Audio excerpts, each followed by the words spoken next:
Everything's in order? All right. Welcome.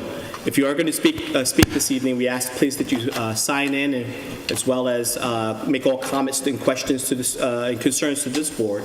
If you do have any elevations or pictures or plans to show the board, please lay them flat. It has to face us so we can pick it up for the camera. We also ask that if you have any comments among yourselves in the audience, please take it in a hallway. It interferes with our opportunity to hear those who are speaking. And as always, we're going to be courteous to each other and each other's comments. We'll start this evening's meeting with a motion to open, please. Make a motion that we open this meeting of the Board of Architectural Review and Historic Preservation on April 23rd, 2018. Motion by Christina, is there a second? I second the motion. Second by Susan, all in favor? Aye. Welcome to the April 23rd, 2018 meeting of the Architectural Board of Review and Historic Preservation. My name is Curtis Highsmith, and I'm your chair. I'd like to introduce our panel for this evening. We have Rob Corbin, Christina Redding, Susan Stevenson, along with Jeff Broadleaf. We have our historic consultant, Zach Studenroth, our legal counsel, Paul Robinson, and Antoinette. We always welcome you. I didn't get her name, so. We're going to start this evening's meeting with the minutes from the prior meeting, April 9th, 2018. All members were present, correct? Yes. All right. All board members had the opportunity to review the minutes. There were some corrections, concerns, or any issues? Thank you for the correction. Thank you. Motion to approve the minutes from April 9th. Make a motion that we approve the minutes from April 9th. Motion by Christina, so a second. I second the motion. By Susan. All in favor. Rob? Aye. Christina? Aye. Susan? Aye. Jeff? Aye. And aye. And now we have our sign permits for this evening. First application signs. First application is for M&M Fine Art at 4 North Main Street, and I believe Hampton Signs here on their behalf. Okay.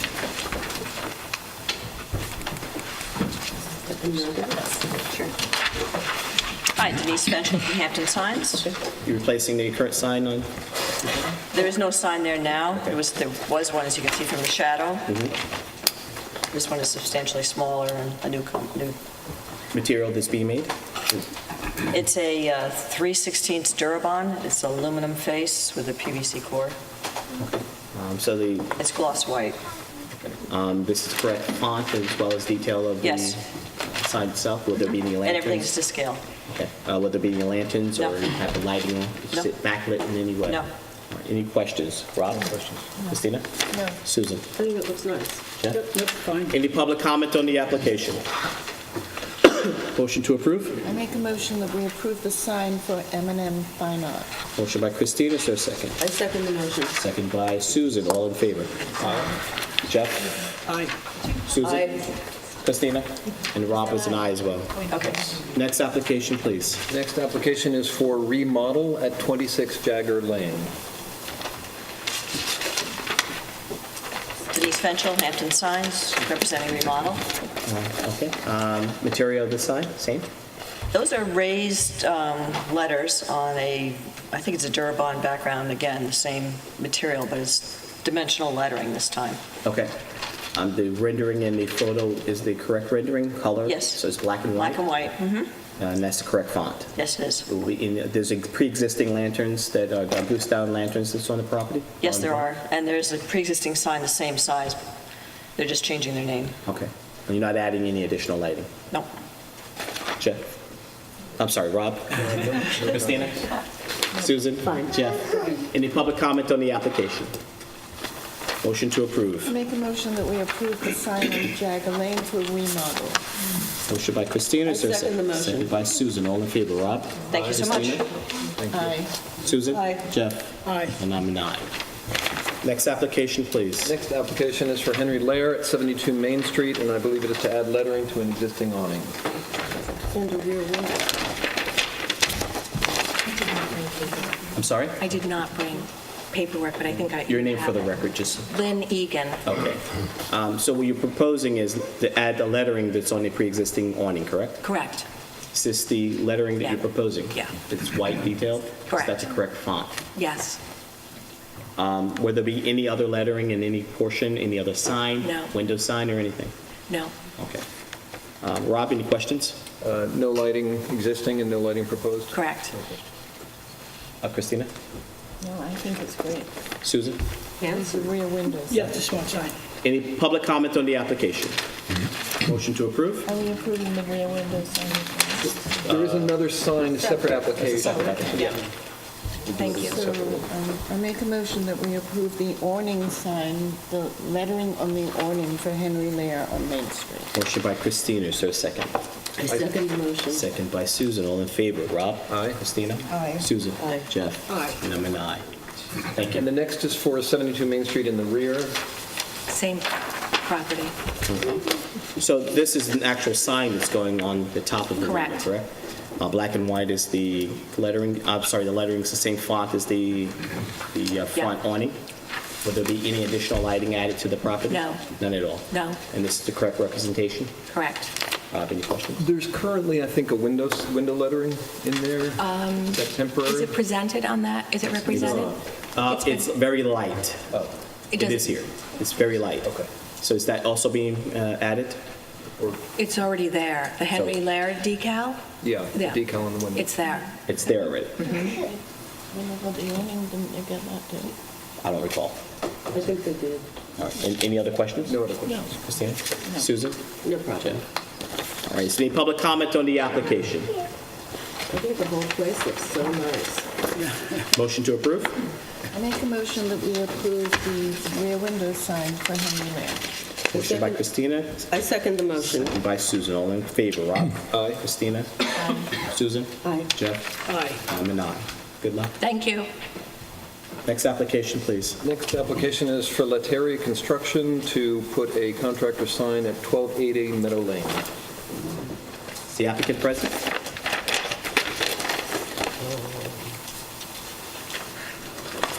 Oh, okay. It's a lot going on here. The applicant's not present? We'll do a second call. Next application, please. Next application is for Sugar Fina at 89 Main Street. We'll start with the storefront first. Philadelphia East End awning. You're producing an awning above the front entryway. Yes. It does have lettering on there, and is that the correct font? Yep. Is that a correct representation of the awning itself? Yes. You don't have a sample of the actual, do you? Yeah, you do. So Sample it's more of this than it is, it's two different colors, that's why. Yes, more the bottom one. This is what you're proposing. Is there also a So- piece of fabric too there? That, sorry, a small tab of fabric? I think there is a small tab. The actual fabric Isn't it fabric? the same last year? That is fabric, isn't it? No, it's like a digital photograph. Yeah. Was it the same last year? I don't think it was there last year, was it? Sugar peanut? Sugar peanut? Oh, there was a sugar peanut. No, we heard their application like, it seemed like last year. Okay, never mind. Okay. Oh, All right, so we know that this is the representation, not what's in the illustration. Any questions, Rob? I have no questions. No, Christina? No. no Susan? problem. Jeff? It's fine.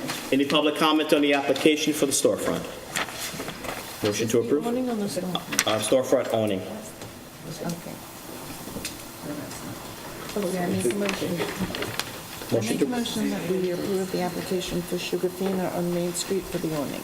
motion by Christina, is there a second? I second the Second motion. by Susan. All in favor, Rob? Aye. Christina? Aye. Susan? Aye. Jeff? Aye. I'm an aye as well. If we can have the, This is for Sugar Fina for the storefront sign. okay, so this is a sign that's going on top of the building, correct? There's actual lettering. I'm here to represent. That's okay. Denise Fenchel, Hampton Signs again. It's actual individual pin letters going into the building. Material being used? I believe it's going to be PVC painted white. Just white, there's no other detail to the, No? any additional lighting or lantern going? No, just as you see it there. Excellent. Rob's, any questions? It's the same font as what's on the awning? to your Exactly. knowledge? Mhm. Okay, no questions. Christina? No, I'm fine. Susan? No problem. Jeff?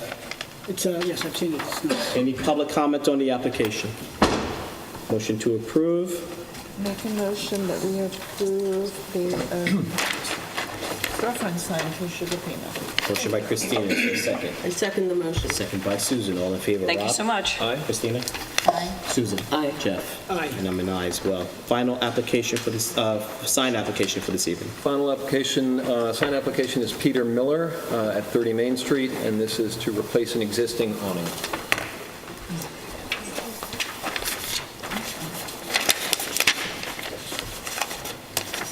So this Basically, a is, change of color, and it's covered in the air conditioners. I think it was blue this one. Yeah, it's like a dark blue. so you're changing, this one actually has the fabric. Yeah. Okay. So this is the correct representation of the font Yeah. and location of where the awning is going. It's covering Same it. awning, we recovered the awning. Okay. There's any additional lighting, any lantern, anything in the front There it stores? is, yeah. Rob, any questions? No questions. Christina? Susan? No. Jeff? It's fine. Any public comment on the application? Motion to approve. I make a motion that we approve the awning for Peter Miller on Main Street. Motion by Christina, is there a second? I second the motion. Second by Susan, all in favor, Rob? Aye. Christina? Aye. Susan? Aye. Jeff? Aye. I'm an aye as well. Okay, thank you, appreciate it. Thank you. Concludes our sign permits for this evening. We have one application for written decision. The file contains a decision approving the application as submitted. Therefore, an affirmative vote on the motion will be for approval. Motion would be to approve written decision by council for 465 Hill Street. Go ahead. I make a motion that we approve the written decision by council for 465 Hill Street. Motion by Christina, is there a second? I second the motion. By Susan, all in favor, Rob? Aye. Christina? Aye. Susan? Aye. Jeff? Aye. And aye as well.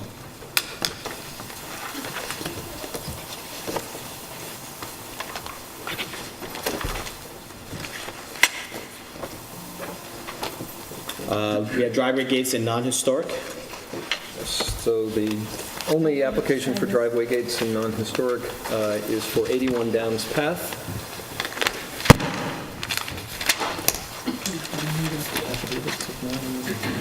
Do we put affidavit in there when he comes to the driveway? Yes. Remember the application? He's just submitting them now, I think. Okay. You looking for posting mailing? It's not these packets. They did have a sign out. It's also the affidavit. Do you guys know if that was submitted? The posting? It should have been through Jay Byowski. It's not in the file. It's not. Okay, we don't have You affidavits. don't, Rob, it's Let's go through it again. We have no affidavit. Can you call somebody and find out where they are? I can. I could do it right Do now. that outside of the hallway, and then we'll come back to you. Sure thing. All right, recall, I can get them here tonight. That's signed. This is done.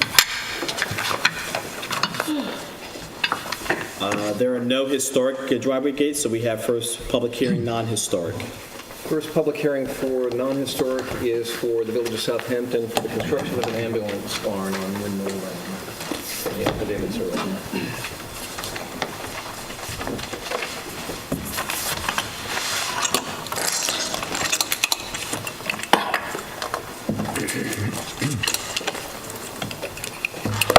We let the record reflect, counsel, my daughter is a volunteer EMT. Is that an issue, conflict? You can render an objective opinion, no? Absolutely. You get a medal.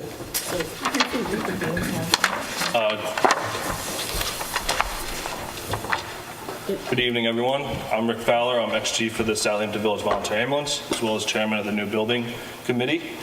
We're here tonight to present a redesign of our new ambulance headquarters. Are you submitting those large plans? Yes. Are they any different than what we have in file? Yes, they are. They are different. Yes. Yes, because they're new. I also have Small a sets. small set of renderings for Thank each you. one of you.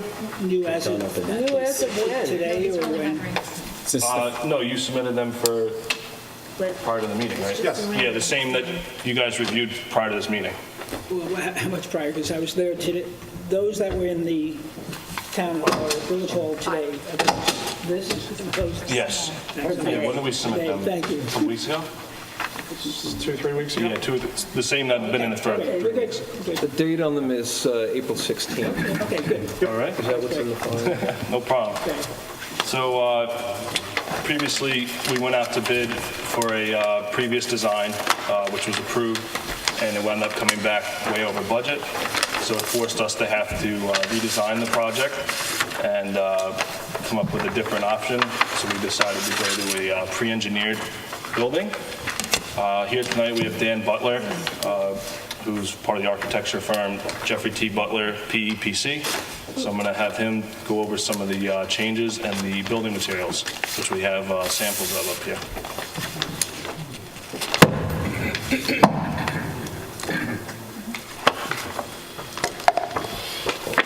And just one thing to note, the size of the building has decreased slightly, the footprint, but the site plan has not changed. Good evening, ladies and gentlemen of the board. My name is Daniel Butler from Jeffrey T. Butler, PEPC. Yes, we've been asked to come up with a design for the ambulance barn, and just to basically run you through some of the materials that we're going to be using. Starting from the bottom up, we are going to be using a stone veneer that is going to match identical to the police station adjacent to this property. Feel that it kind of makes a compound for the area and just associates the two buildings nicely. With that being said, we have some different materials that we're going to be using to make the identity of the ambulance barn different. One of their core colors is a deep navy blue. And so what we're doing is, you see on the rendering, is we're going to be having a standing seam metal roof as... Whose core colors for navy blue? Excuse me. What? ambulance? EMS. Oh, okay. And we're going to be using a standing seam roof. Part of the rendering, when you render something very dark, you can't see it there because the colors just kind of fade with the dark lines. The siding will be a hardy plank material, very durable and weather-resistant material, as well as being a municipal project, requires very minimal upkeep and maintenance. The color of that will be in the lighter gray to beige, and it depends on how we match with the stone next door. The siding itself, the design of the siding will be a board and batten profile, which is very typical of what a barn would be. So that's pretty much it as far as that. We'll be using an Anderson type window product, and I believe that's all we have. You have a sample of this metal roof, this dark, deep, rich blue metal roof. Do you show it demonstrated in... Okay, I'm sorry, I didn't see it. Would you like to? Yes, hold it? please. Sure.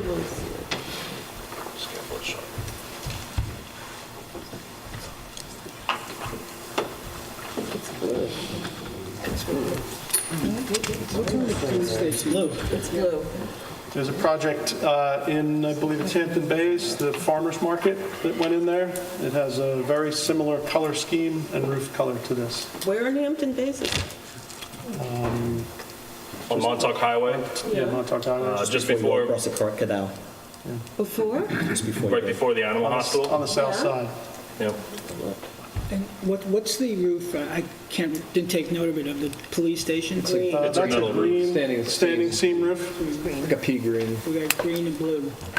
I'm not a big fan of the police station, just for starters, but this seems to be a big swath of something introduced to which we have, other than, I mean, just because it's the colors of the ambulance, it's not a reason to have a giant navy blue roof somehow. The color didn't change, though.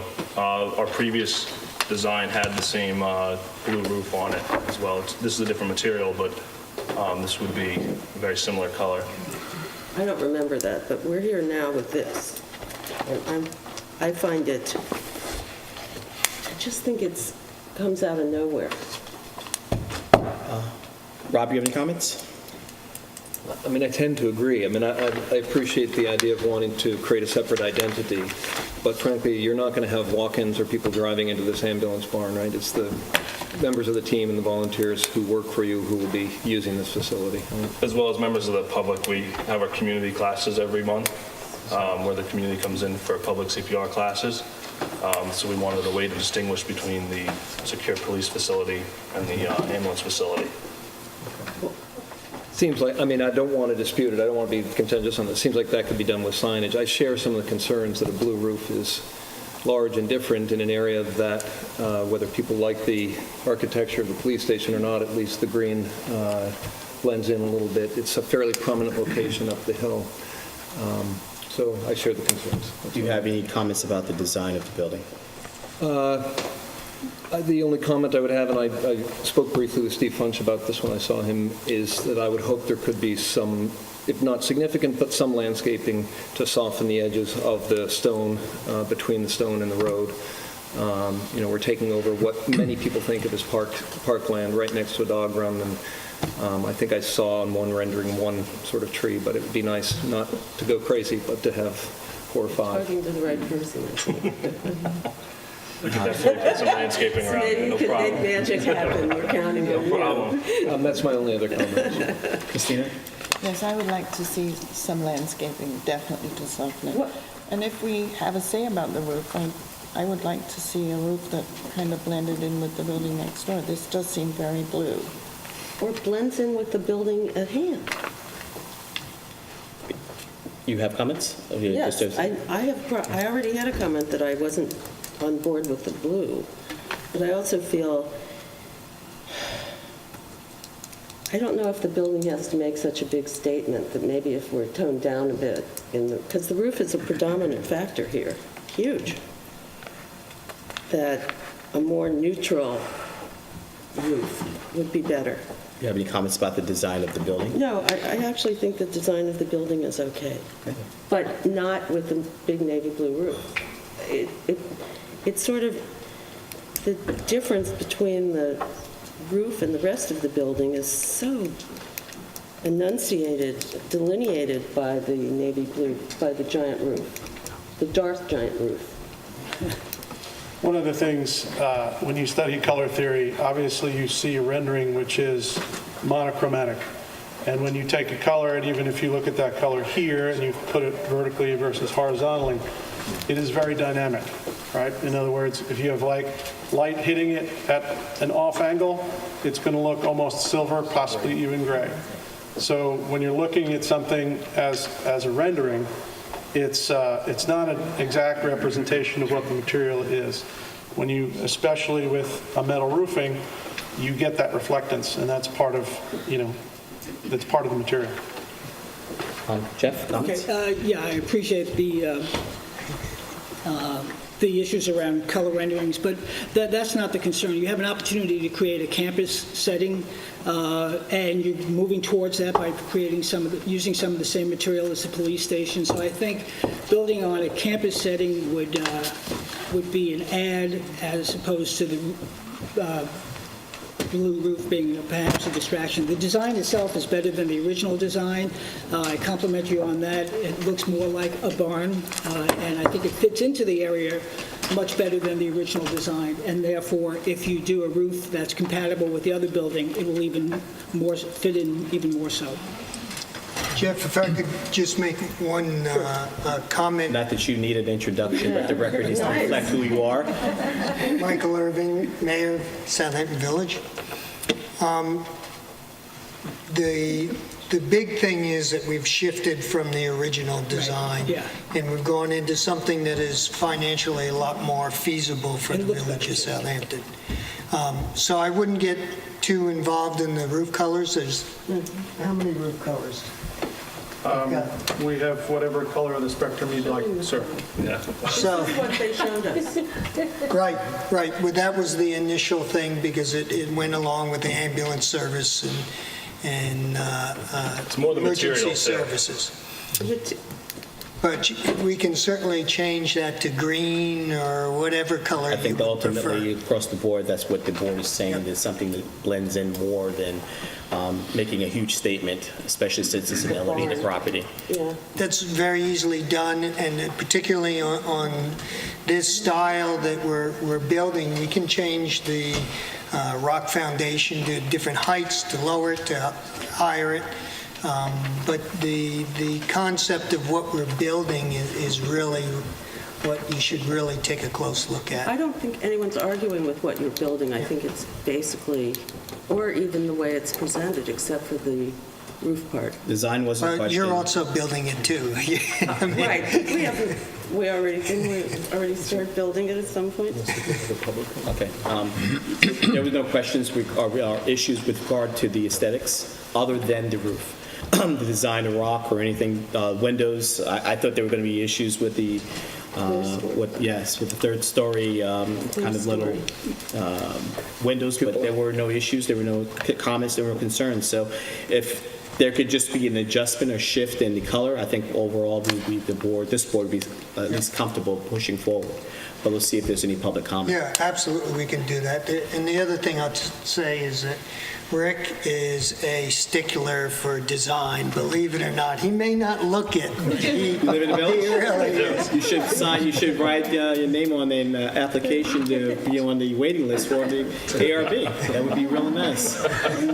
We had great debates on balance of windows and arrangements of floors and stuff. And it was We need some young mostly talent. That's a good job. led by Rick. I'll leave you on that. Any public comment on the application? Please step forward. This one. Your name for the record? Yes, good evening. My name is Michael Jonke. I'm a local resident who received notice of this just from being in the area. So just a couple of comments. I looked at what was on file this afternoon. I'm not sure whether things were added today. Because there was just a couple schematics, and it looked like you guys got a lot more when it was started here. I appreciate the attention to the color of the roof. I mean, I certainly think that is within the purview of what this board should be looking at, and that the blue would be a very big piece of what people who live in the area are driving back and by and seeing every day, so I appreciate that. I didn't hear any discussion of several other points that I don't know whether they're within the purview of this committee or not, but for whatever it's worth, since I'd like them to be, I'll raise them. One being the size. There was mention at the beginning of the presentation about the size being smaller, reference also to that by Bizana. So I don't know whether 11,000 square feet is necessary or appropriate is within the purview here. But mention of it being smaller, I think it's maybe 100 or 200 square feet smaller, so overall maybe 1 or 2% of the overall size has been reduced, so it's not much smaller. I think for the same reason, or a similar reason, the placement, especially given the size, that's never been clear to me why it has to be so close to Windmill Lane when the police station is set back so much farther and there is all that room at the back of the lot, why it needs to be up front, right there in front of you on Windmill Lane, or whether that's also something that could be considered. And I think especially if for some reason it has to be right there on Windmill Lane, that's all the more reason that a close look at colors and landscaping and things like that to sort of soften its blow for being there and so present is appropriate. And the last thing, I didn't really see anything on the drawings on this, and I don't know whether it's still in the works, but it's lighting. Certainly I've heard a discussion of lighting in relation to other things before this board, and we have, sort of separate from this, but related because it's in the area. We already have lighting issues in the area because of the dog park and very bright lights in the dog park, and so to the extent that this is going to further add to sort of light pollution by virtue of a lot of lighting around it versus very closely examined, down-pointing, appropriate lighting, that's just something else that I would hope to be addressed in this sort of context. And that's all I have. Just to respond to a couple, the building, whether it's 100 or 200, it currently exists as a larger building, so it's being reduced. The design was cleaned up a lot for overall. I don't know if you saw the prior rendering. Okay. In terms of the roof, you heard the entire board and their comments about the roof and its impact. We do have the responsibility of looking at landscape and lighting, and I will ask those questions as we go on. But in terms of overall impact, not that we're legislating what it's supposed to be and what its use, it's an ambulance barn, so there probably needs to be some form of lighting so they can access in and out. So we'll address that and see what the concerns, see if it answers any of your concerns. Thank you. What about this? There was no site plan in the... I've been asked. Oh, okay, sorry. Is there going to be any additional lighting? Is there an additional lighting scheme or anything added to the project? It's going to stay as what was originally approved from the original site plan. All the lighting is going to be the dark sky compliant that the village is moving towards. Is it on posts or is it on the building? So lighting attached? There'll be lighting on the building as required by New York State code. On the building? Correct. Over doorways? Correct. And then we're not adding any more street lights going up to the property, but the ones that are there, we're converting to the dark sky. Great. And we don't have a site plan, so there's the parking. I remember vaguely that there was, should it be closer, but the police park in the back, is that how this is working? Where They park people behind the park? police station, correct. Oh, there we go. Is that in there? When? I think it just got added in today. Yeah, no, it wasn't in there earlier. Sorry. It's, I believe, about 8 feet closer to the road than the police station. That was the measurement they had before. And you, okay, well, that's not, that's so bad, as long as it's not. As far as the roof cover color, we're more than happy to change it and go with something less obtrusive. That'd be great. Definitely. And as far as the landscaping, absolutely, we can soften the edges and add some shrubs and bushes and make it look really nice without going overboard. Would it be a problem to, if we move forward, would it be a problem just so the file is complete, that you produce a rendering showing the color so that we at least have a complete file, just in case anyone challenges? Of the new roof color? Sure. I mean, we can pick one right now if you'd like. We've got the book right here, so if you guys want to... I'm not designing your building. We should discuss it. Honestly, we would switch to a light gray. There you go. There's a slate gray color right here. Love it. If I could put it in front of you guys for... Is it on that chart? How about that? Yeah, the charcoal or the dark- silver. I don't mind the dark one either, Rob. Those are good. Yeah. Same color value as the blue, mind you. Nevertheless, Or organic? it's different. Okay, we're all in agreement? I guess my vote would be to match it to the police station. Oh, okay, I'm just told that's not a good idea. That roof is green, and it's It's not a pretty green. Okay, I defer to the other board, I think the color. it is a barn. It should have, Barn qualities, yes, be Barney. Barney, except for the, So The aesthetics aren't changing, Bo, just the color. Can we give an approval subject to? Sure. All right. If there's no further public comment, step forward, please. My name is John Bennett. I own properties on Windmill Lane and White Street, and I think it's been dealt with, but since I'm here and since it's important that comments from neighbors be heard,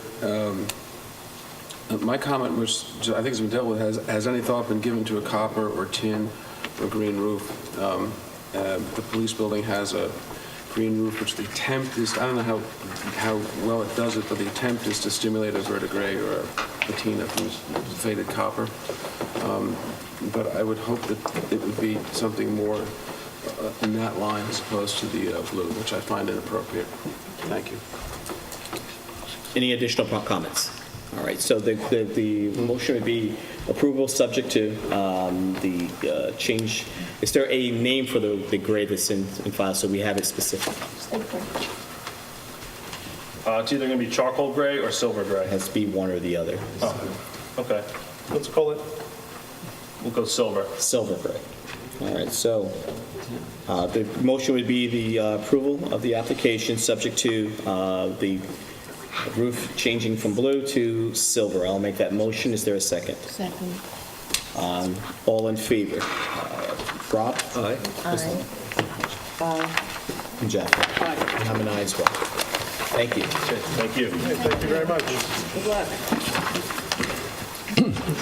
Next application is referral that's still pending decision, Board of Appeals decision. Any further comment on that? Yes. Did you have the sample? I'll take it for the file, yes. This isn't the sample for the blue sample. Oh, you that have I've given you. yeah. Is it back in here? Yeah, I need to have that back, please.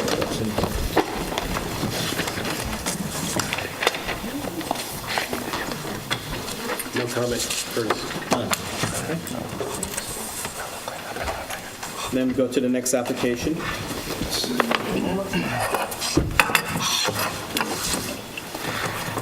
The next application is Robert McCabe and John Schacht at 100 Pulaski Street. This is construction of one and second story addition with front and rear covered porches. Is the applicant present?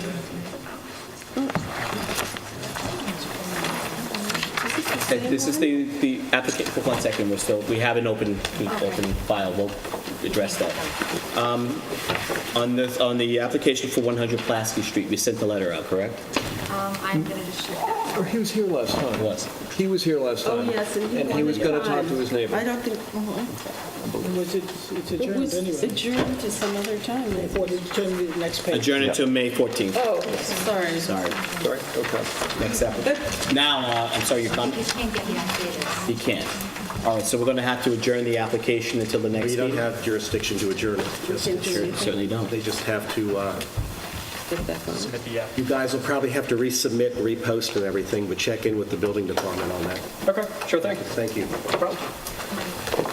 The next application is a letter in the file to adjourn until May 14th, 2018.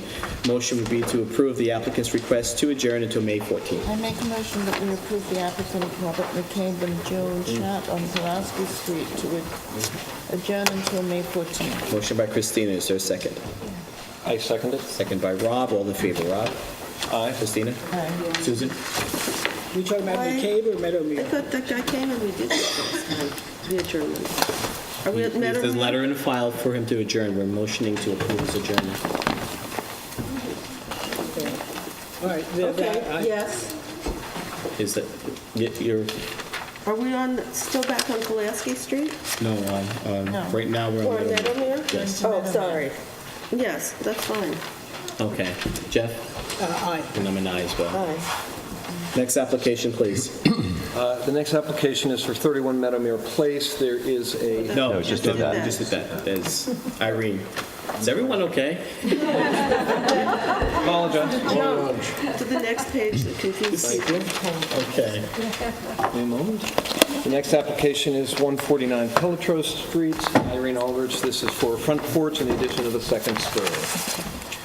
Let me check for the affidavit, sorry. Yes, we have affidavits.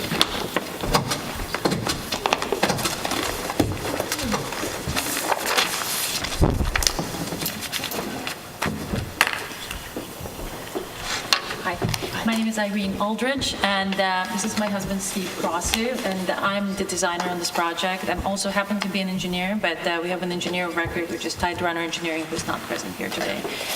But essentially, we have a ranch right now, but my husband and I were avid preservationists, and my husband's been on the Southampton Historical Museum board for several years, and I serve on the board of another organization, which is also preservationist for 10 years.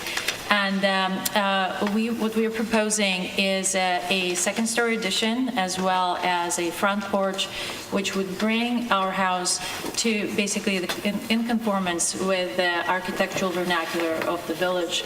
And we love Southampton Village, and we greatly respect the architecture and the features.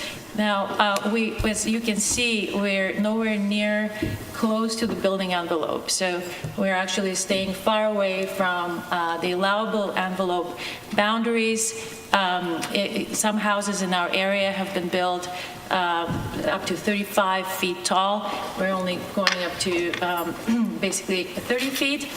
And we're with conformance with every detail. And if you look at the houses across the street from us, this is immediately across the street from us, and this is immediately across the street from us. This is actually immediately behind us. Our house would be in complete conformance with those houses. In conformance in what manner? Well, architectural. Okay, you're saying that your design is in That's compliance to That's correct. the overall vernacular of Southampton, or in your street or your region, or? Yes. Okay, so there are different portions of Southampton then. Yes, I agree. So our street originally, we have still ranches on our street. Now, the code has changed, and it's the United States Building Code, which basically requires that every bedroom in every house has at least one egress window, which is 3 feet wide by 5 feet tall. Now, and most of the current ranch houses are not compliant with that code, which actually presents a liability for Southampton Village, because in the case of fire or anything along those lines, I'm not sure, I'm not the code enforcement officer, so. That's not within our purview, and we're not. Right, but basically our house is fully compliant. I mean, we already have redone it, and it's compliant already, but it's. Can you show us and demonstrate the portion of the house that's being extended? Yes, absolutely. So we're building over the existing footprint. Go ahead and show us in the elevator. Yes. So, this is best illustrated probably here. So this is our current house. It's right here. This is the ground floor. Okay, so we're building exactly on top of the current structure with the addition of the porch, which is 10 feet by 20 feet up front. So if we can go back to this. Yes, sure. And you can show me here where your house begins and right now the new. Right. So the new addition is, that's not over the current footprint, is this piece right here. So this is the enclosed porch, and this is 10 by 20 structure. That's the only structure that's not currently part of the present footprint. Okay, so that's not a part of the present footprint. Right, but it's completely in line with our. We have enough room to actually go that far. We're not violating. I was questioning that. Okay. I'm just trying to understand. Yes. I'm trying to get clear exactly where your current home. Do you have a photo of your house that you currently? Yes, it's right here. It's actually right here as well. All right. So you're going 2 stories and then back, correct? Yes, we're going up. We're going up, and we're adding 10 by 20 up front. So 10 deep, 20 across. And the material that's being used? Shingle. Shingle? Yes. Roof? Asphalt. Shingle on the siding? Correct. The plans I saw said vinyl siding. Oh, no, never. Sorry. No, we never go with vinyl siding, sorry. And all our windows are Anderson, and as you can see, the building meets view and proportions. It's very aesthetically pleasing. We have all the roof lines are exactly the same slope, and we're changing the slope pitch. We're retaining 1-story slope over the kitchen presently, but we're changing the roof. Okay, but that roof angle looks different, right? This is a little shallower angle. Yeah, you're correct. It's supposed to be, yeah. Okay. And Rob, I don't know if you see this as well. I'm just seeing the second roof behind. Yeah. Behind. Yes, this kind of shadow. I'm just trying to get an understanding. Sure. Is that pre-existing? Yes. So we have this house is not on the side. It's not completely. It doesn't look like this. Yes, our house looks like this. But if you look at the side, it's actually juts out Here, there's a portion that juts out. So the second roof that you see, it's the house, basically, it's going to extend from here. So the roof is going to go, yes. So it's Those are all new roof lines. Right. But We're yeah, getting in the there. rear of the house, Correct. it's a taller ridge Yes. line. So it's going to be about 40 feet from the front of the house, where the second roof that you see is going to appear. So they're So you adding a have your second. front, you have your front reverse gable, then you have that second roof line, and then you have a third roof line. Is that correct? This just Here, here, and then here. You're right. So this is the first one.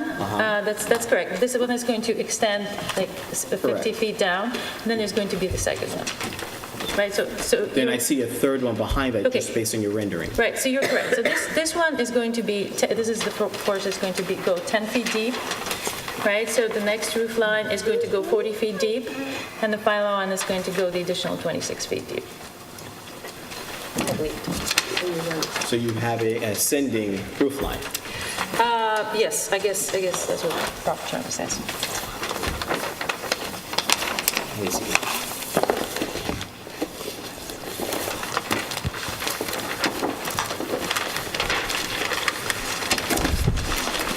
So perhaps it's easy to illustrate it with this drawing here. So this is from the side of the house. So this is the left elevation. Okay, so Can you give me direction, north, south, east, and west? yeah, so this will be east. East. Okay, so this is east. So this is the first part of the roof, right? And then this is where the wall juts out by 2 feet. So this is where you see the second. I guess this is where you see what you call the second roof elevation. This is the third. So all of these. This one is under 30 feet, and everything else is under. Yes. I want to point out that your plan does say vinyl siding on it. Yeah, that's definitely a mistake. Sorry. It would have to be corrected. Okay, sure. It's still part of the complete file. So just show us on the east, that's the east elevation, Yes. correct? What's new? Yeah, thank you. Okay, so the new is the second story, and this part here. So this is the only part that we're adding that's not part of the current floor. So the house right now is that long, That's correct. just one story? Yes. Right, it's a ranch. So now you're putting a second story. It is really, I didn't see that. well, I did here. You can see it here. Did you drive by there? Yeah. Did you see? That it went back that far? Yeah. Oh, you can't really see it because we have a lot of landscaping. We have our very dense arborvitae. It's a very narrow lot with a very long and narrow house. True. This is very misleading. This is not. Then what's being added to the building is minimal. If it's going to be in a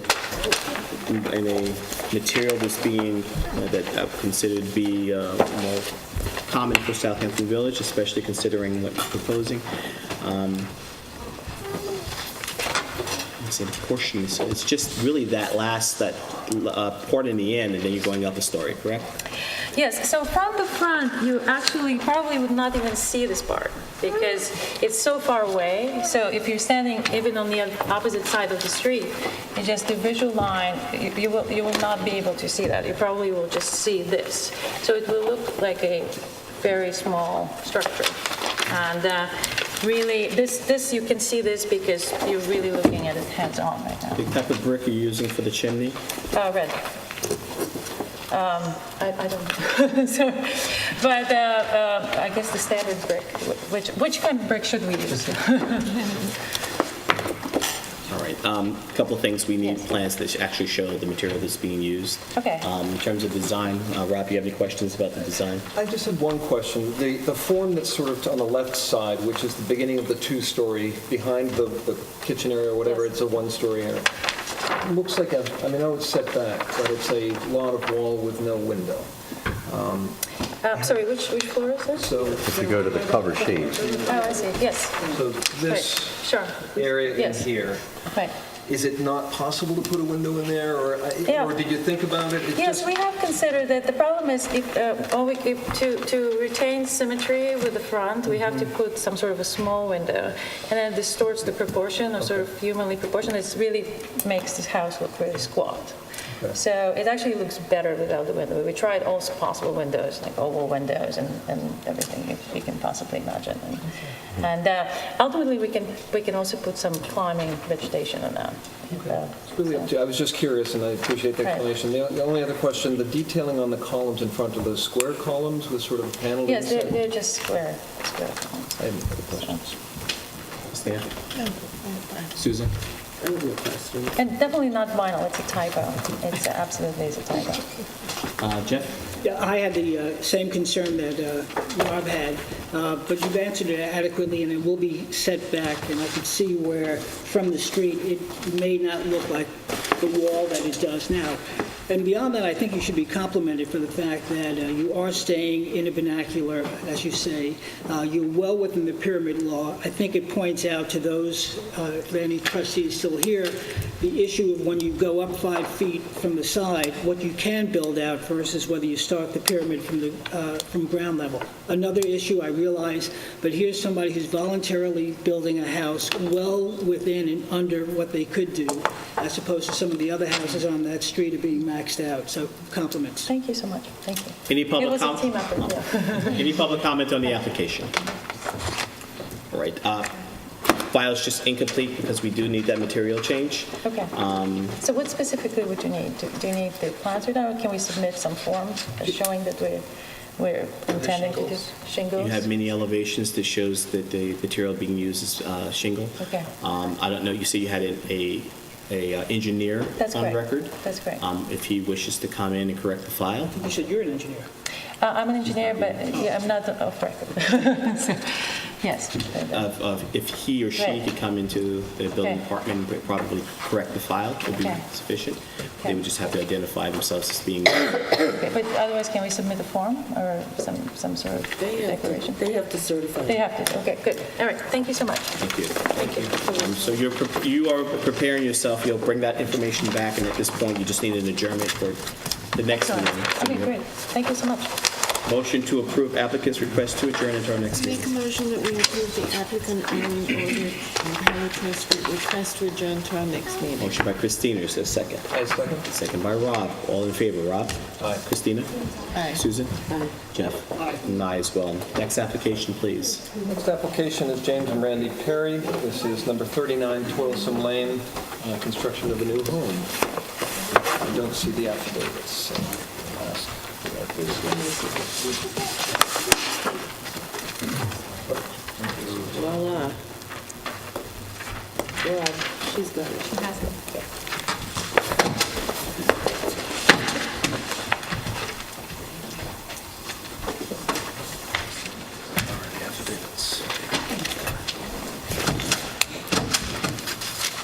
You're submitting our duplicates were in file, just reduced renderings, correct?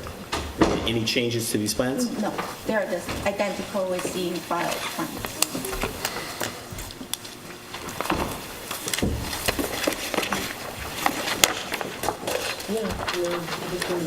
Proceed. Good evening. My name is Yu Liu. I'm the architect for 39 Toilsome.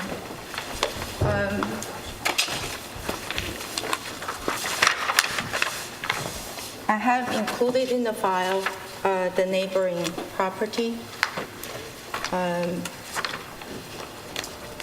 House to the left, to the right. You have to give me direction, north, south, east, and west. Okay, this is to the west, that's to the east, and this is the opposite of the house. This is directly opposite, and that's, Is that the north side of the street or south side of the street? this is south side of the street. The subject property is the north side of the street. Talk about your design. Yes. This is Toilsome, and we have a driveway coming here. We have a porte cochere and a two-car garage, and the front entrance for the house is here. And there is a back patio, portion of it's covered, and a swimming pool in the back.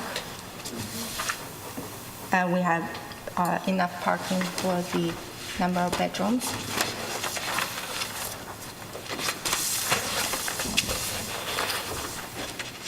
So it's basement, first floor, second floor, and This is the front of the house.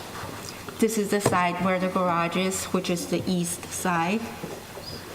And the back of the house. Wait. That's the back. Go over your design.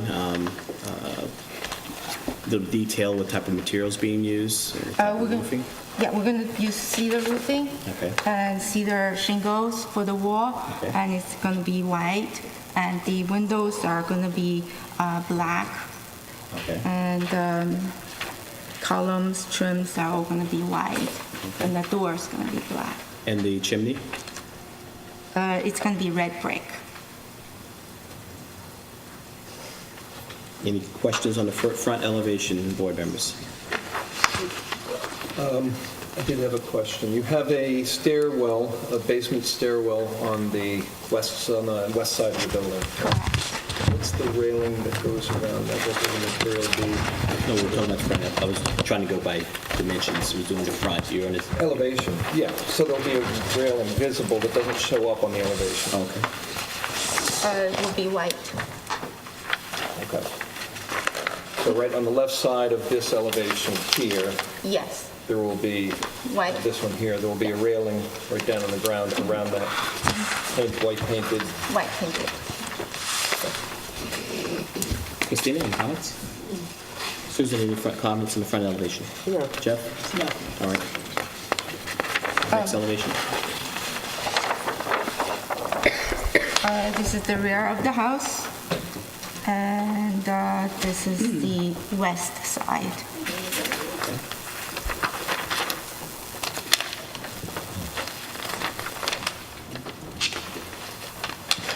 Well, appreciate you not putting the garage doors street facing. Thank you. Push it into the side.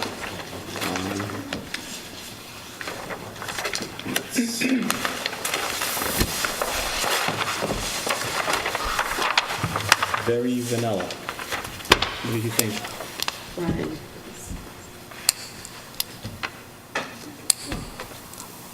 Any other questions? The window mullions are fine? It's or- going to be simulated divided light. Christina, any comments? No. Susan, any comments? No. Jeff, any comments? Questions on, unless she said it and I missed it, see you, the materials on the side and the roof? The materials to be used on the side and the roof are what? Shingles. Shingles. Okay, I missed it. Thank you. You want any just a little detail in the brackets on the, even though they're not going to be seen, but to the garage doors. You can see it from the side elevations. Is there a Yes. detailing of the bracket? I didn't do a detail, but Here. it's pretty self-explanatory. It's white. I'm sorry? It's going to be white. So he wants like the wrap. It's going to be white. It's going to be white, yeah. Okay. No detail, no design, no photo, no anything? It's just front and side elevation. No, I didn't do a detail for the back. Any public comment on the application? Anything further from the board?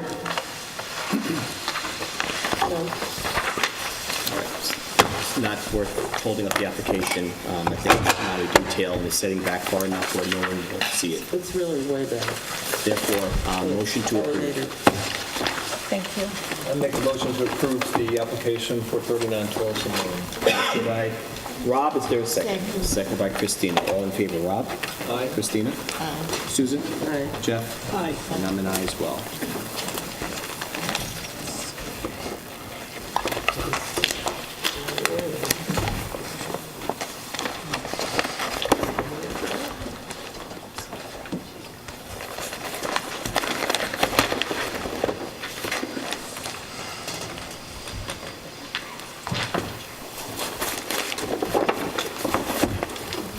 Next application, please. Next application is Michael Sanjabi, property located at 70 Johnny Lane at the corner of Ames in the Roscoe neighborhood. And this is for demolition of existing house and construction of a new two-story house.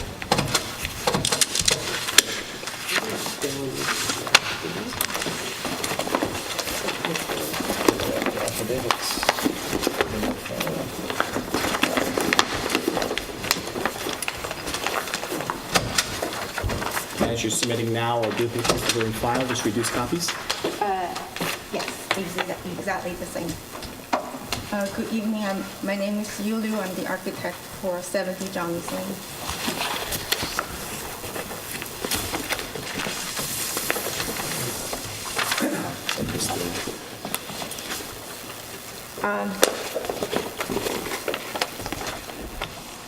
Johnny's Lane is a corner lot. Johnny's Lane is a corner lot. One side is Ann Lane, the other side is Johnny's. This way is Johnny. This is north, that's south. And there is photograph of the neighbor in the file. This is the subject property. This is to the north side, and that's to the south side. Actually, it's to the east side of the end because it turns. So this house is here. This house is here, and this is across the street.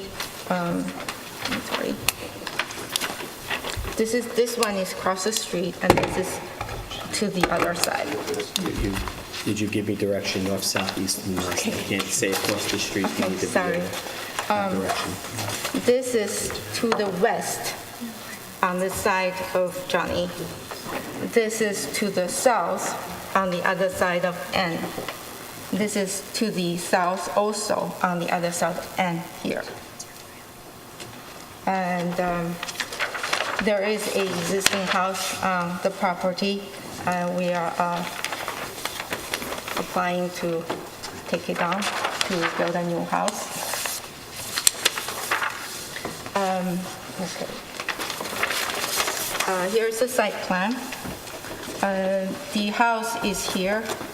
The front entrance is going to facing N, and there is a detached garage on the north side, and there will be an entrance from Johnny, and there is swimming pool in between, and a small pool house with trailers on the side.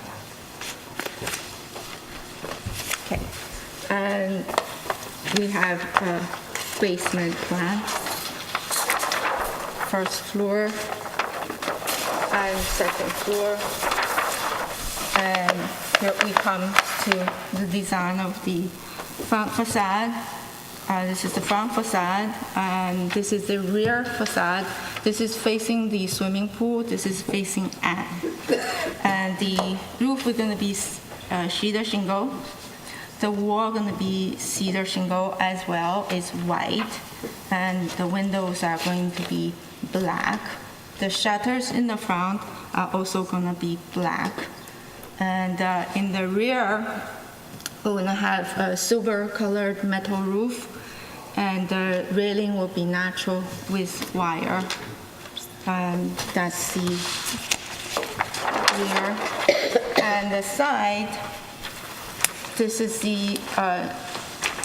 the street side facing Johnny, and this is the side that facing the east, which is facing the interior lot line. Here's the garage, detached garage,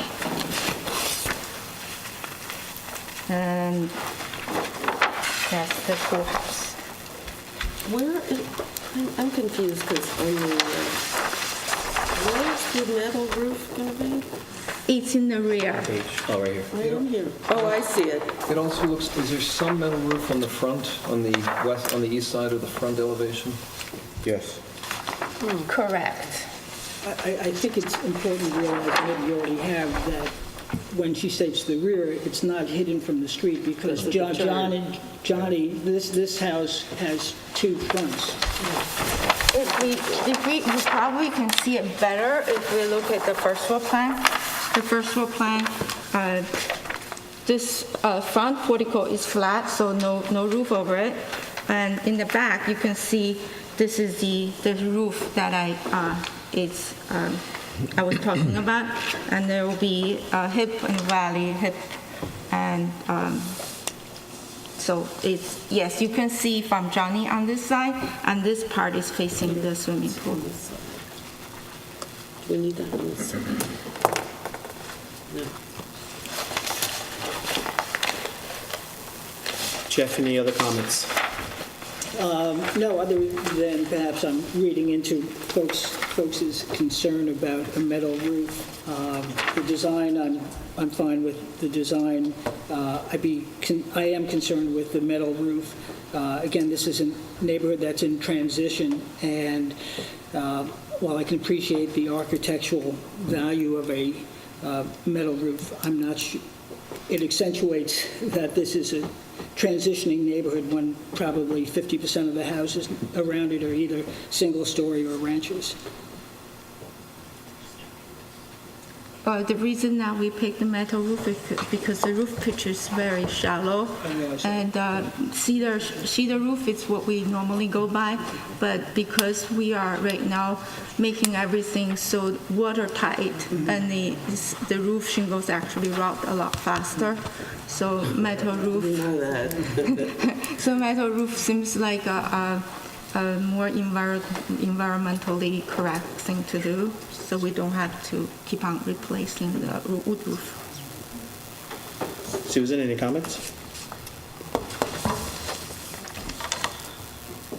Well, I think the rear elevation metal roof at least has some symmetry, but in the front, this metal roof that shows on the right-hand side of, I don't know what side, where we are on the... That would be the east. The east seems sort of an anomaly on sticking, it sort of accentuates the wing, which I don't know if that's a good idea. If that could be cedar. I see that it's shallow, but is there a way to deal with that otherwise? Are you talking about this roof? Or are you talking about the front elevation to the right side? That has the roof. No, this one? no, the first one. The one you had pointed This out? one? Yeah. Oh, this roof? Yeah. Because when you look head-on at your house, that's the only, suddenly there. Yeah. So, right there on the top. Yeah, I got it. I got it. It is actually quite set back from the street. This is not on the same plane. I know that. And also, the reason that we have a shallow roof is because I would like to fit a window in here, but I don't mind to change it. Can't you make it a little steeper or not?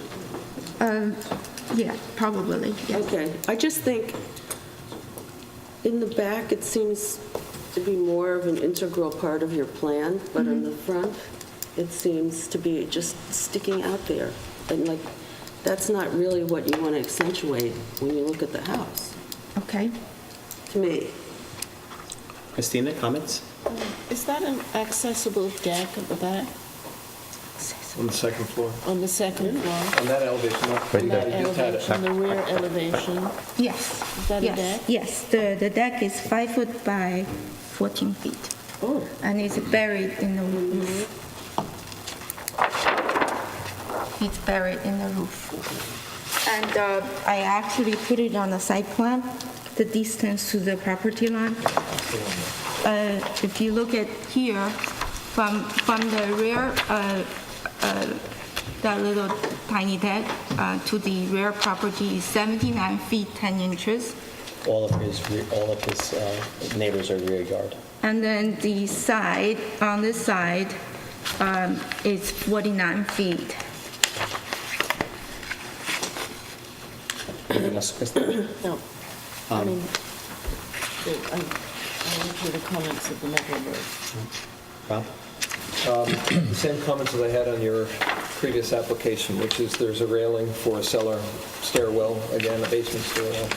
What is that material? We're going to do the white. Painted wood. Painted wood. Okay. And... oh, probably maybe PVC or painted white. Okay. And the other question was the mullions on these windows are what? There's not true divided light windows. Oh, they're simulated divided white, yeah. Anything further? All right. I think the majority of the board members just had issue with the use of the front yard metal roof. Any issues with regards to the rear yard? No, I think So it's, to use explanation in terms of it being low and a low slope, a small slope is probably okay. What is the color of that metal roof? Silver. I myself don't have an issue with it. I think the setback's very small element to the front. If you had a more, if you had something just as a comparison, the rear and the front, that would be a little different. But it's so minimum, I don't think it has a major impact, and I believe even passerbys would probably not even see the silver. They kind of blend in with all of the surroundings. So I don't think there would be an issue, me personally. But it seems that overall there is at least 3 board members that have issue with the front. I'm sorry, Rob, I'm sorry, Jeff, you said you didn't? Somewhat indifferent. So I'm sorry, that doesn't help very much. Yes or no? Well, if, again, I can see the architectural value. You want to try and go back to, we're seeing this for the first time. You want to go back and see if you can fit in the type of pitch that's necessary to put a more conforming roof? Well, could we just mark it and say replace with cedar roof, and then I don't have to come back? So doing, Is it that bad? Are you doing cedar roof at the same pitch? No, I'm going to raise it a little bit. So then I need another plan. Okay. All right. Okay? Yes. Any public comment on the application? Please step forward.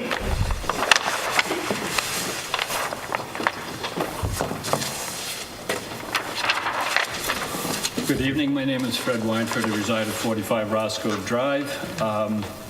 My main concern is that, having looked at the plans, being built right to the maximum square foot, but I understand it complies, but there are 7 bedrooms in this house, and I would ask that it be monitored to ensure that there's adequate on-site parking. That would not be that's not our jurisdiction. That would be the building department to distinguish. Well, I would just like to go on the record that I hope they will monitor that accordingly. Thank you. Any other public comment? All right. You're going to prepare yourself at the next meeting with at least seeing if there's a way to make an alteration to the roof and present that at the next meeting? Okay. So you need an adjournment now to prepare yourself? Sure. Motion to approve the applicant's request to adjourn. I make a motion that we approve the applicant's request and zoning and request to adjourn. Motion by Christina. I second. Rob second. All in favor, Rob? Aye. Christina? Aye. Susan? Aye. Jeff? Aye. And I'm an aye as well. Could I also just ask a favor, if you're going to submit new elevations, could you show the railing and the materials for the I will railing draw it up. on that elevation? Thank you. Thank you. That concludes our non-historic applications. First application, historic, is being adjourned, still adjourned until May 14th. That's an ongoing adjournment, correct? All right. So we stand on that adjournment. Next application, you can call to order the next application, and then I'll take the instruction. 472. Yes, so the next application is 472, please. Okay. This application was reopened on April 23rd for the specific purpose, and we will adhere to that specific purpose to address allegations of communication or ex parte conversations between our historic consultant and counsel or consultant for the applicant. The application will move in this direction. The petitioners for the complaint will speak first. Mr. Bennett, as representative of the applicant, will speak second, and then our historic consultant will reply as last and final.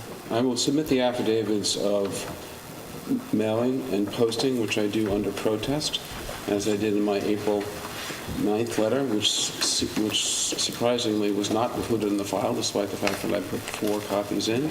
The next day I had to put additional copies in for the reasons stated in my letter. I know you have an opportunity. We had the objective. No, but it is procedurally appropriate at this point for me to restate my opposition procedurally to the reopening of this hearing. Nothing that was in Mr. Fife's allegations weren't present prior to the closing of the hearing. So obviously I'll listen to what he has to say.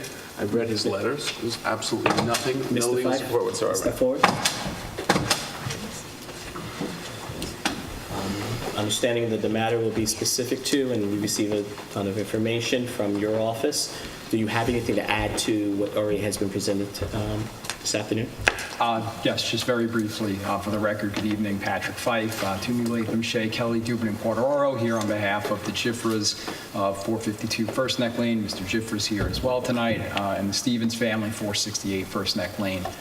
Ms. Stevens is here as well tonight. I do promise to be brief, and I promise to stick to the limited issue and not stray beyond that. I did submit a letter to the board on April 20th asking you not to afford any weight to Mr. Studenroth's last report in this matter because of his relationship with Mr. Snodgrass and ex parte communications that he had with Ms. Snodgrass.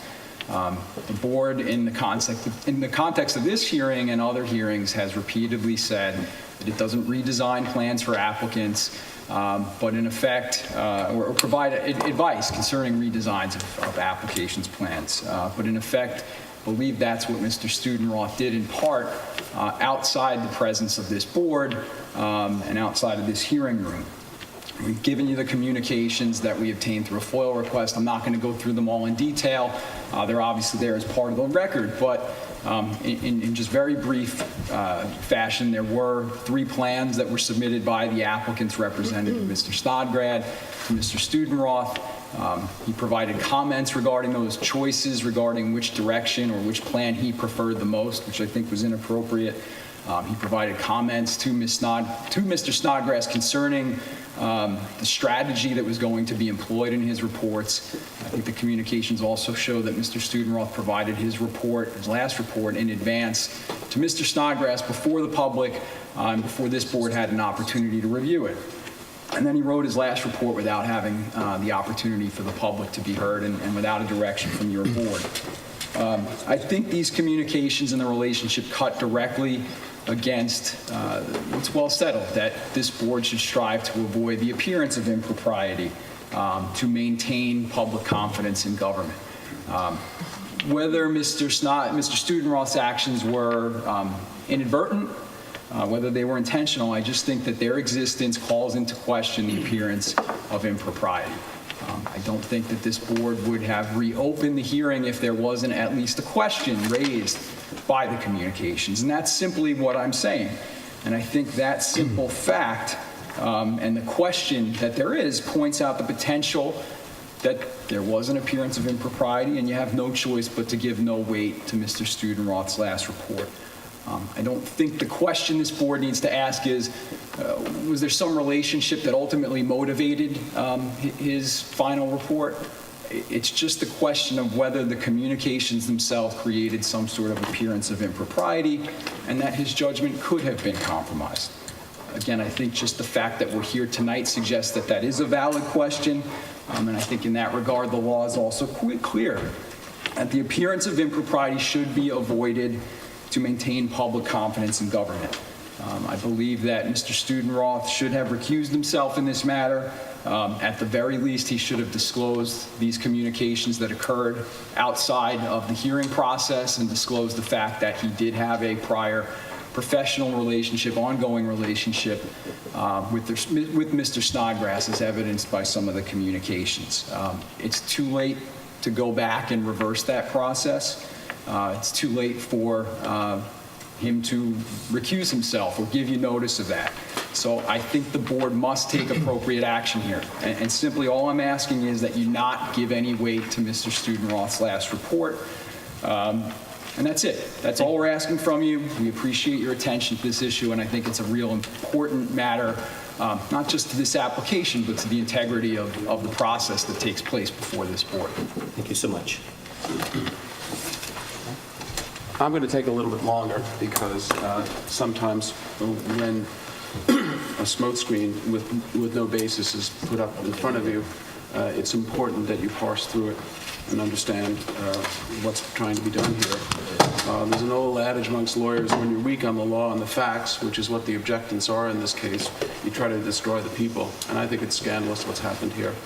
There's been an attempt by the objectants. First, they attacked one of the board members and forced his resignation. Then they've That's attacked... just not, John, this is not specific. Please. Yeah, but this is not specific let me to- create my this is not record. specific to Curtis, this particular application well, it is, communications. And now they're, We have to narrow it down to that attacking list. Mr. Student Law. The public hearing regarding this matter was reopened over the objection of the applicant. We reiterate our objection to the reopening of the public hearing, even for the limited state purposes stated in the correspondence of Mr. Robinson. The objectants were aware of the communications between the applicant's consultant and Mr. Studenroth.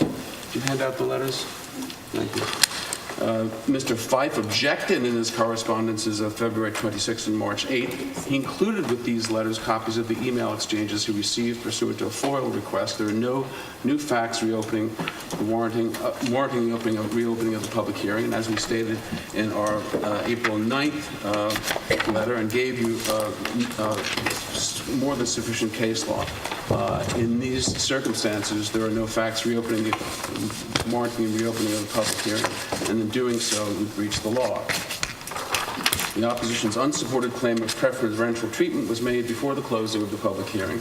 This continued baseless claim of preferential treatment in ex-parte communications are simply an attempt to cloud the record with allegations that are not based on any law, regulation, or fact. Absolutely no law, regulation, or fact. I'm going to take you through the authority that Mr. Fife cited. None of it is appropriate. None of it even bears any relation to what happened here. This is part of the written conversation and communications that you handed to this board? Excuse me? No, yes, but I'm going to highlight it. I'm going to highlight it. Well, you have already... No. This is some of the stuff I'm saying is the letter. Some of the stuff is not. So I'm not going to parse through that now. This has been reopened inappropriately. Please do not interrupt my presentation. Please do not interrupt my presentation. This has gone on far enough. This is the 17th hearing. We have the discretion of this board to limit your information based on facts and information we received. If you received information, and this is the basis of your content, of your comments, you have anything in addition to that, you can add. Yes, I do. Yes, I do. Let's address that, please. Okay. Mr. Fife cited the Stein case, which considered the cases in which Mr. Fife relies on are all cases involving the actions of members of the board, voting members of the board. In this Tuxedo case that he cited, the applicant failed to disclose that they were direct employees of several individual members of the deciding boards. Nothing to do with that. And they had a financial interest in the outcome of the application. None of that has been alleged here, nor could it be. So all of the case law that Mr. Fife cited is literally useless in deciding this matter. Okay. Indeed, having been before this board for many years, I can attest to the fact that it is entirely common for an applicant or his consultant to hold a site visit on the property of a village consultant. This is done all of the time. There's nothing wrong with it. That's what consultants do. That's what lawyers do. Every applicant before the Zoning Board of Appeals meets with Mr. Voorhees at the site because it's a consultant talking to a consultant. And the consultant is there to guide the board, but also to meet with the applicant to try to work through parts of the application. That's what happens. That's what consultants get paid for. The only time there is a problem with anyone meeting outside a public hearing is when a quorum of the deciding board meets and there isn't a public notice and the public isn't allowed to be present. That is the one and only time. The only other time that some issue can be raised is when the board member has a financial interest in the application and doesn't disclose it. And that's not what happened here. That is absolutely not what happened here. So now what I find very interesting is that this is happening in the context of an application where Mr. Fife met without disclosure to me with the Board of Health on this very application, without disclosure to me, met with the Board of Health, actually has written several letters Is this without... specific to, you're I'm being making very allegations of No, no. conversations in this? No. You're right now, you're alleging a conversation or a process I'm not that has alleging nothing it. It was confirmed that has to me by nothing Ed to do- Lyons at that the has Board of nothing to do with Board the of Health. communications between our consultant and the consultant for the applicant. We're going to limit it to that. I really have to stay straight line for those matters alone. All right, I'll go back to it then. I'm just saying it's interesting that the very same behavior which is being condemned here was taken part in by the objectants. And there's been some criticism that Mr. Studenroth made his comments before public testimony. An expert doesn't look to public testimony to derive his comments. Experts don't derive their comments from public input. Actually, most public input tends to be unschooled and not expert. That's not what an expert is supposed to do. An expert is supposed to give a report based upon his or her own expertise in the field. There's no requirement whatsoever in law, code, statute, anywhere that they wait for the comments of the public. That's inimical to the job of an expert. There was no advance notice of anything. If you look at the dates, the applicant's consultant received copies of Studenroth's report on February 7th. That's the same morning that the report became part of the public record with the building department. So no one got any favorable treatment here. What's particularly interesting in terms of Mr. Studenroth's alleged a lack of candor and alleged a lack of professionalism is when Mr. Studenroth strongly disfavored the application prior to the significant redesign, the opposition relied heavily on his opinion, quoting his initial report heavily in multiple submissions. When Mr. Studenroth disfavored the applicant's position, he and the applicant's consultants are attacked professionally. The board objective is not to deny applications. This board has repeatedly stated that one of its goals is to work with applicants to develop plans that are appropriate and within the size allowed by law. There is no prohibition against communications with village consultants outside of public hearing, the sharing of materials or ideas. This village consultants, those who have consulted with this board and those who have consulted with other boards within the village have been relied upon to assist applications in modifying their applications. You're reading your report, aren't you? No, I'm not. No, I'm not. I have a letter, and then I have additional comments. There's a 5-member board charged with reviewing applications before the residents of the village. You 5 members alone vote on any decision. There is absolutely no statement of any law, any rule, any regulation, any case law whatsoever, because none exist, because that's what consultants and lawyers do. There is no prohibition against any meeting unless there's a quorum of the board. There's no prohibition against appearing before a board unless the applicant is one of the members of the board has a financial stake in the application. The rest of it is all without legal authority, and the attempt is to raise some sort of concern with people who are unfamiliar with the law. Thank you. Thank you. Mr. Studenroth.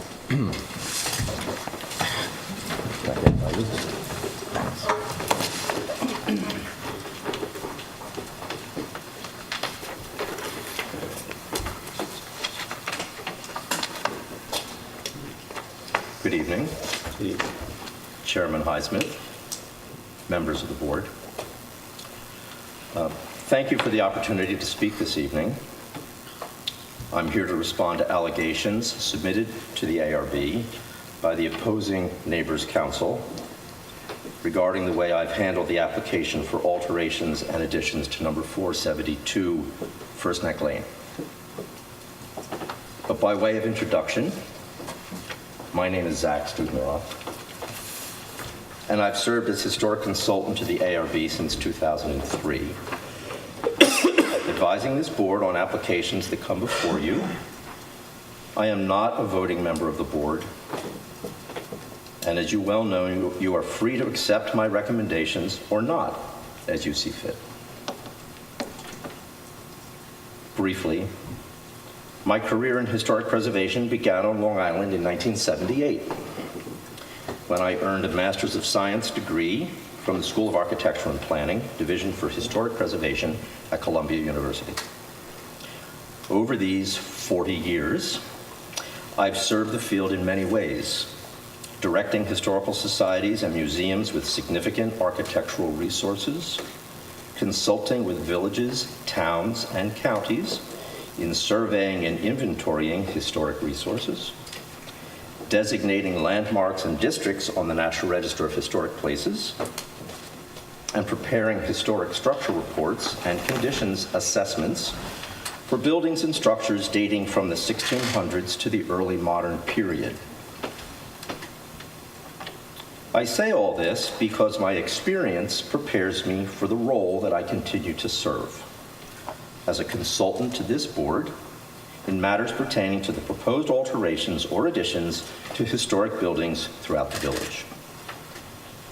To fulfill my duties as consultant to the board, I review files, I undertake research, I attend public hearings, I provide verbal commentary during the presentation of applications, and I prepare reports that summarize findings and make recommendations to the board.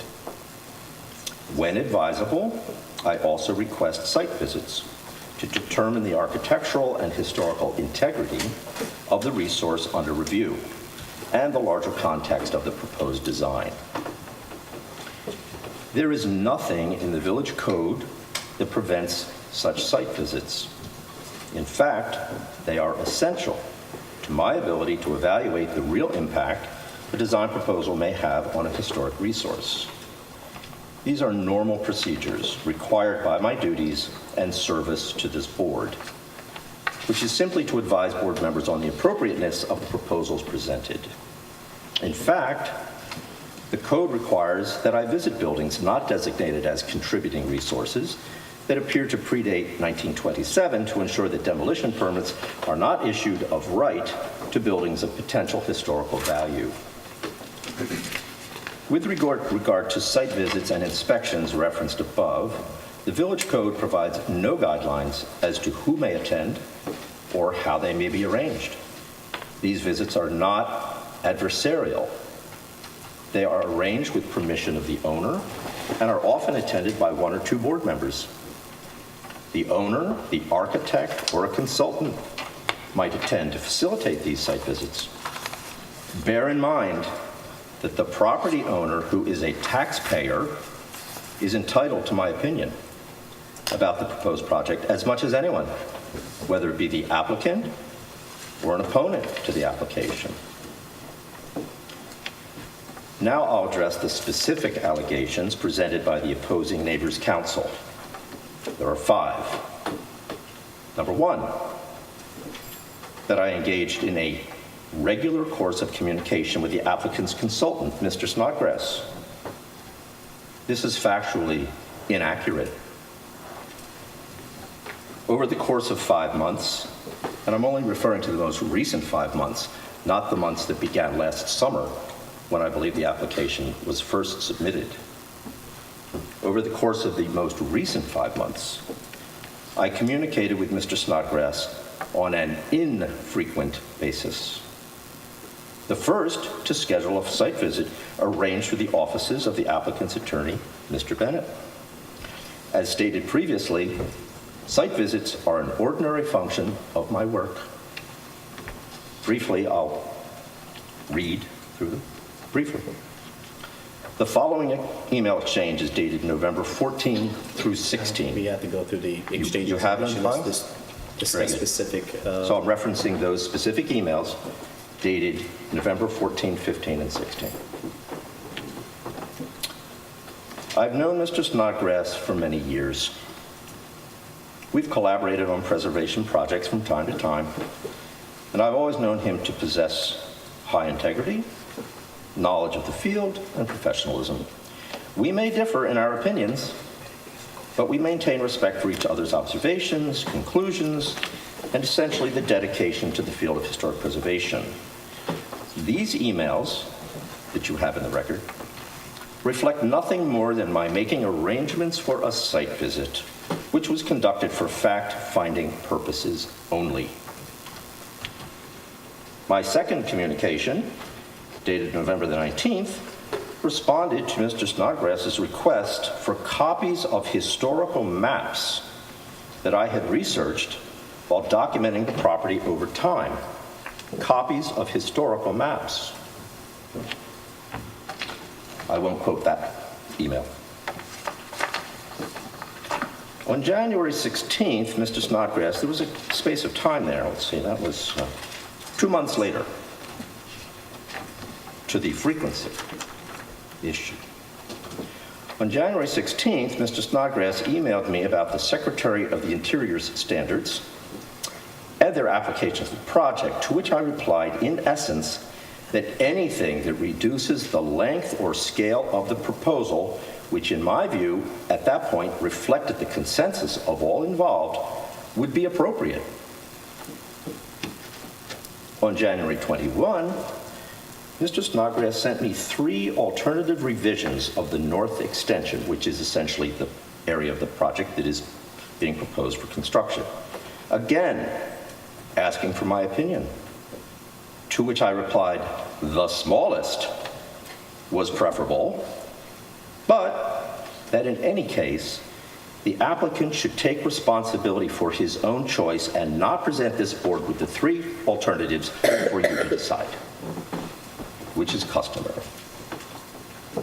On January 19 and February 7, I sent Mr. Snodgrass copies of my reports, number 2 and 3. Contrary to the opposing attorney's allegations, I sent them to the building department at the same time, and in fact, one of them 2 hours later. I sent them to the building department requesting that they be distributed to all. I copied Mr. Snodgrass, and on the second occasion, I sent it to him 2 hours later. My reasoning is that he is consulting with the applicant, and he will derive the most value from that commentary because he has a way of discussing this with the applicant so that progress can be made in the actual application. No more can be drawn from this than a decision on my part to facilitate the application after so many months of deliberation. Finally, the opposing Neighbors Council has raised the issue of recusal.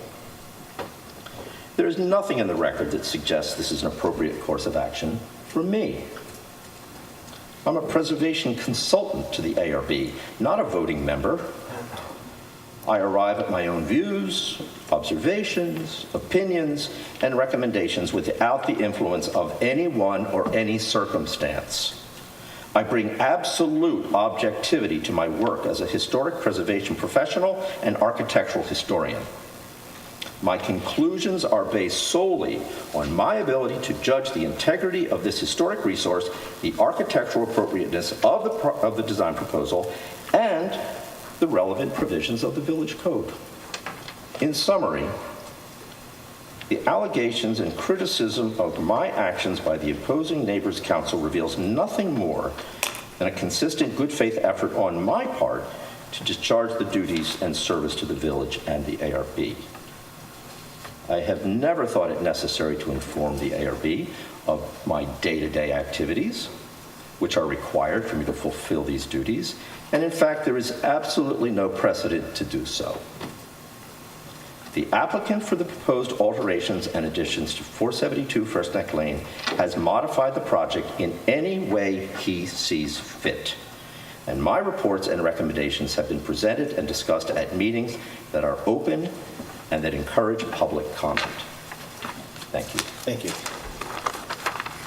We will take public comment, but the public comment we'll take would have to be anything that's not discussed or has not been covered in this afternoon's public hearing. It would have to be specific to communications between, alleged communications between historic consultant and counsel for the applicant, and that's it. So if anyone has any substantive information in addition to what's already been spoken to this evening, please step forward.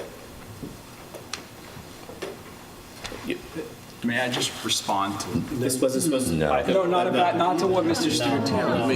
Can I have an opportunity? No, can I just... We allowed Mr. Studenroff to speak in a little longer because it's him specifically is being... I would object. You could tell... But no, we already laid the foundation of how this process is going to roll. It's not going to be a back and forth. We opened the application, we heard everyone equally, I believe, and now at this point, if there's any public comment that wants to add substantive information on top of what is not already been discussed this evening, they can come forward. Okay, understood. I would just then like to ask for the opportunity for a couple days to put a written submission simply to address the allegations. I got his submission. No, I got his written submission today. Today. This is what we're trying to avoid. Responded this is to what we're trying to just avoid. Exactly. So tell him no. So there's no further comment from the public. We heard the specific discussion this evening was to have the people and persons part of this allegation to put on record their comments. That's been addressed. The board members as a whole, do you believe that we can move forward? And now that that's been addressed, would we like to reclose the application for written decision? I'll start first on this end, and I'll move my way down. Okay. Rob.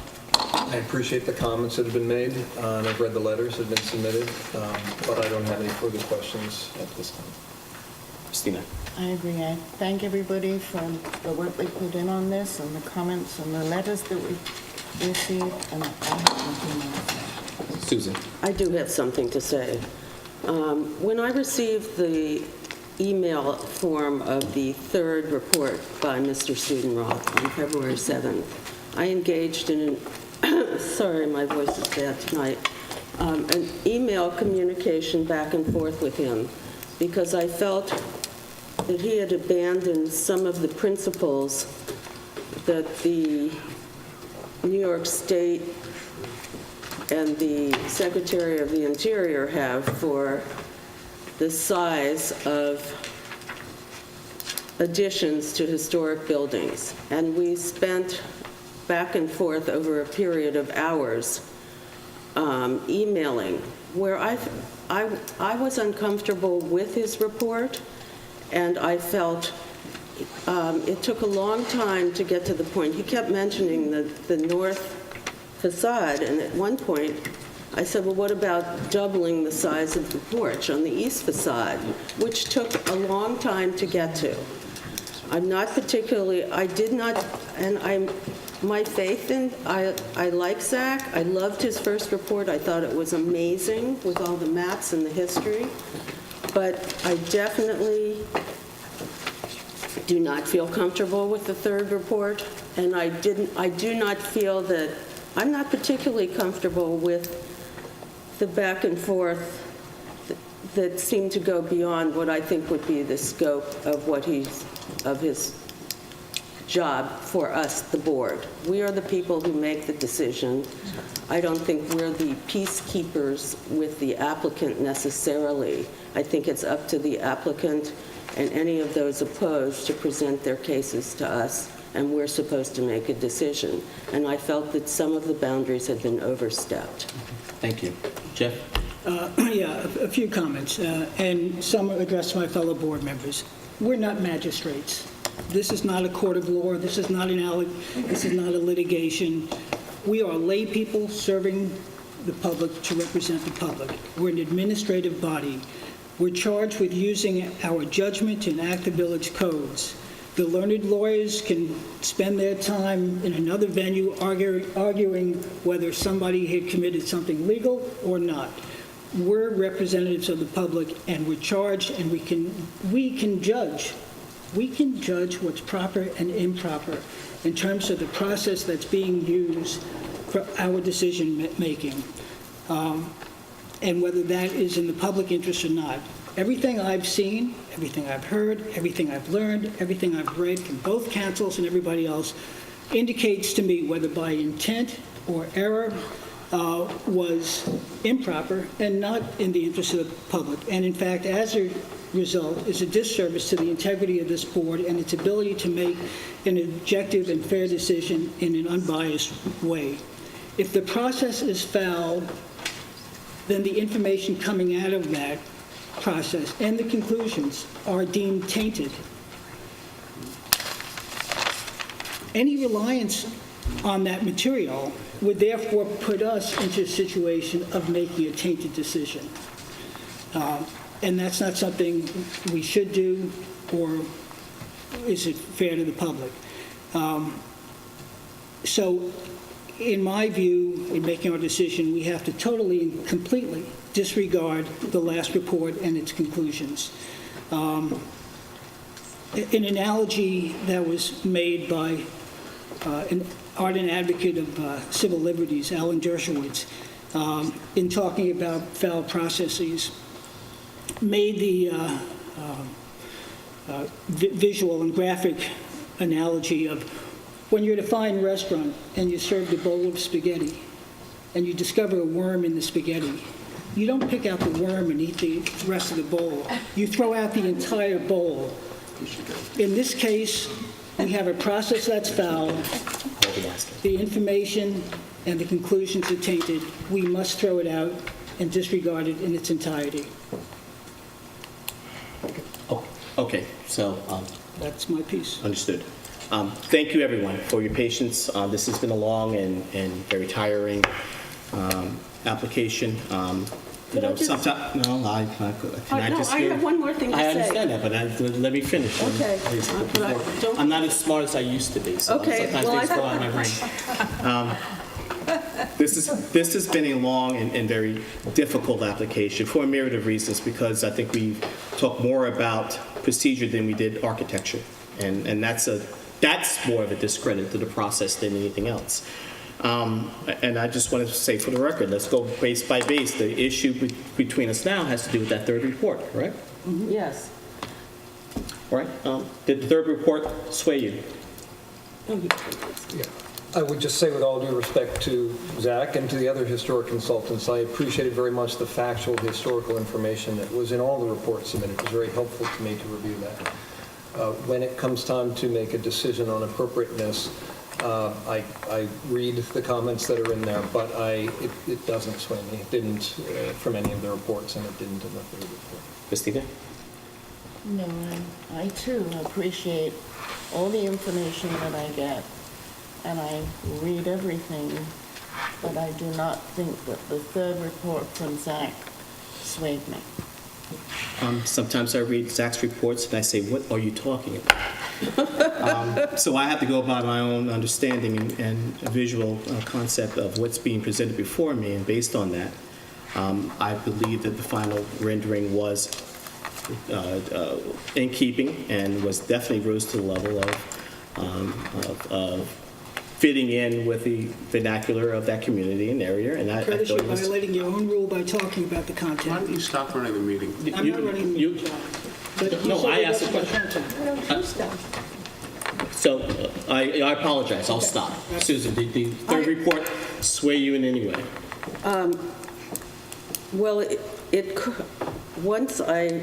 first I'd like to say that when you closed the meeting, I personally had no idea about the discourse that was going on between Mr. Snodgrass and Mr. Studenroth. And in retrospect, thinking about the day I spent emailing him the day it came out, I was pretty sore about it, because I felt like something was going wrong, and I still feel that something was wrong. And so, no, I'm discounting You're upset with the procedure, the back and forth, but what about the contents of the report? And the contents, I was upset about the contents of the report on February 7th because I thought it was so out of character. And it denied certain prerequisites about historic preservation that I felt Zach had mentioned in previous reports. So no, it did not. I am discounting it, I would say. Jeff? Well, as I stated, I believe it should be totally disregarded. It is out of my thoughts entirely. However, we are all human beings, and once something is said, we would be inhuman not to have it influence us in some way. And for that, regrettably, we're in a situation where I think whatever decision we make may be liable to be questioned. Understood. So I think we're all influenced, but I'm not going to read other people's minds. Understood. Based on that application, the application was reopened for specific discussion and to add to the record the conversations, both our alleged conversations between consultant, the opportunity for the opposing counsel to speak, the applicant's counsel to speak, and the person being accused. This board has made this prior decision. Now, based on that, do you believe the application can be closed for written decision? Okay. Therefore, I'll stand forward and I'll make the motion to reclose the application for written decision by council. Second meeting in May. Second meeting in May. Is there a second? I second the motion. All in favor? Rob? Aye. Christina? Aye. Susan? Aye. Jeff? And I'm an aye as well.